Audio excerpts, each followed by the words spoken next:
Hi, Jolette Jai here, and I'm so excited because next week we're starting our first virtual online class for parents. I wish this had existed when I first became a parent, but I see so many parents and we're frustrated or we're overwhelmed and we're stressed out and we're tired, and on top of that, we have to deal with our children's emotions all the time, right? And so a lot of the behavior stuff that we do is I hear people do all the time, like timeouts or go to your room or try to control your child's behavior.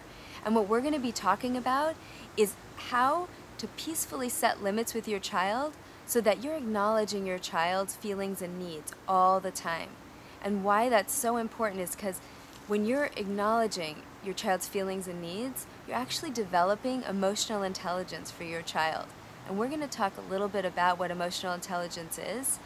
So emotional intelligence it's the capacity to connect with somebody. And this is the tool, this is the thing that your child will have for the rest of their lives. This is really where learning stems from. Because when you're connected with another person, you can learn anything. When you're connected with an environment or a group, really connected, you can learn anything and you can do anything. So emotional intelligence now, they're finding in scientific studies, is actually the basis for all learning. And so how do we develop this emotional intelligence? Because it's actually more important than math or science. It's the basis of the listening for your child that your child is going to have. It's the basis of listening they're going to have for the rest of their lives. Because think about it. Do you remember taking a math test or science test or history and you had to remember something? You just memorized it and then the next week you forgot about it, right? Unless there was a teacher that you really liked and you connected with, or maybe your mom was helping you on a project or your dad was helping you and you were connecting with them while you were doing the project, then it gave it meaning because it's the human connection that's what's important. And without that human connection, your child is destined to have relationships that don't last as long, or maybe failed relationships, or maybe will have a lot of problems actually connecting with people later on. So we're talking about emotional intelligence for two reasons. We're talking about it, one, because it's the basis of learning, and two, because we want our children to have the most connected, loving, nurturing relationships that they can have, right? So that's why in our program that begins next week online, we're so excited to talk about, we're going to be going through how you really acknowledge your child's feelings and needs, and how to use their feelings and needs and your feelings and needs to have a relationship with your child instead of over your child. Because we're not trying to control our children. We're trying to have relationships with our children.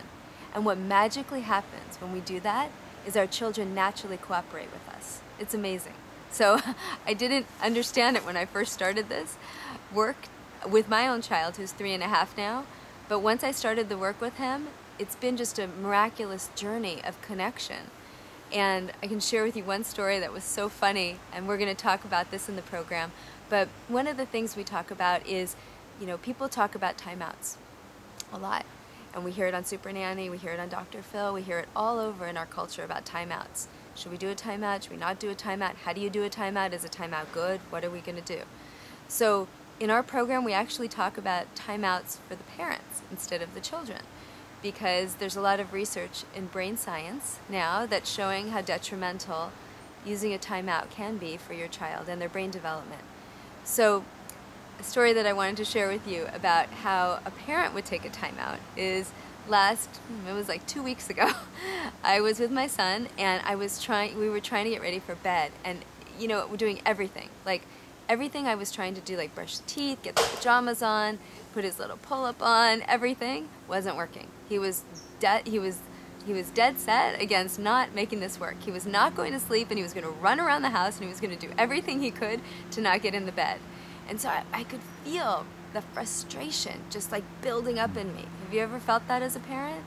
So you feel that frustration building up, and those are the moments when we start to act. Those are the moments when we start to act out at our children, towards our children, and really when you look at it, towards anybody in our lives. And so that's what we actually do in our program, is we learn how to regulate ourselves during those times. And that's why we're talking about timeouts for parents. Because during that moment, when I started to feel really, really frustrated, and I knew that the next thing I was going to do was, come on, we're going to the bathroom, where I would do something that was a little strong with him, or trying to control his behavior, in that moment, I made a different choice. And the choice that I made was to show him how I was feeling. And not to let my feelings out on him like it was his responsibility for my feelings, but just to really express my feelings.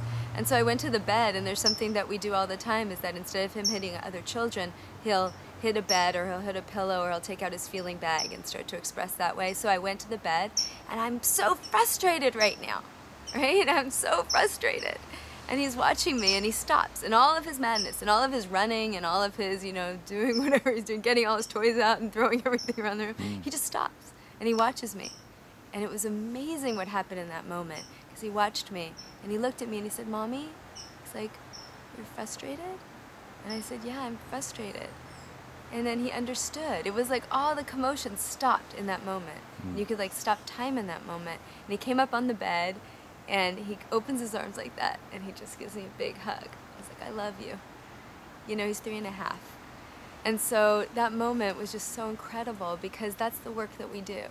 The work that we do is all around your feelings and needs, and it's all around creating that connection with your child so that you have that, and you're modeling that all the time.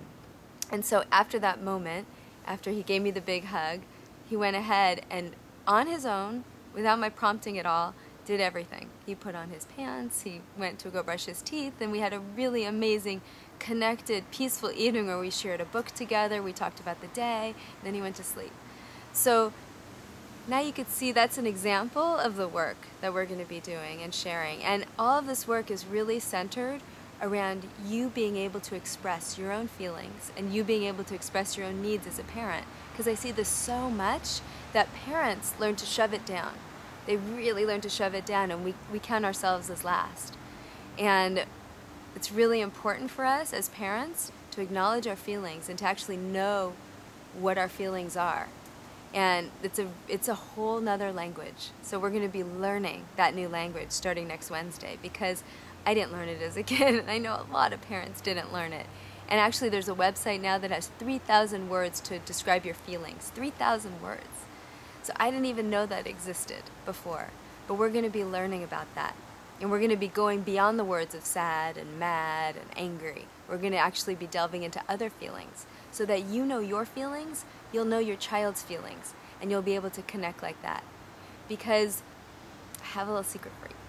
Your children aren't bad, and they're not naughty, and they're not trying to do anything to you. So that's actually what people think, is that, oh, my child's acting naughty, or he's being bad, or he's acting out.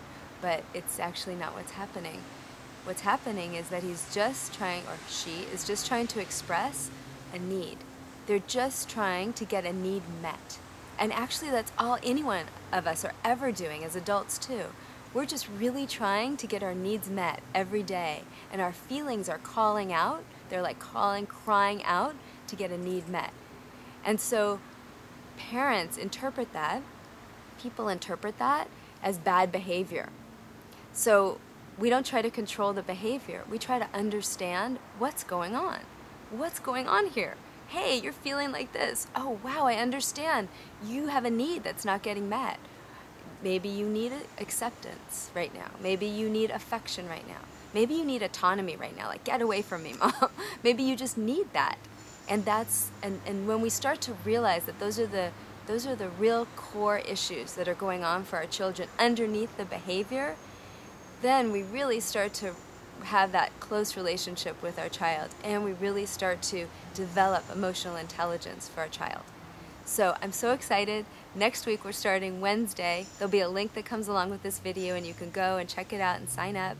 And I really want to thank you for coming and seeing this video, but I also want to thank you from the bottom of my heart for being parents and for taking yourselves on the most incredible journey of your lives. Thanks. See you soon.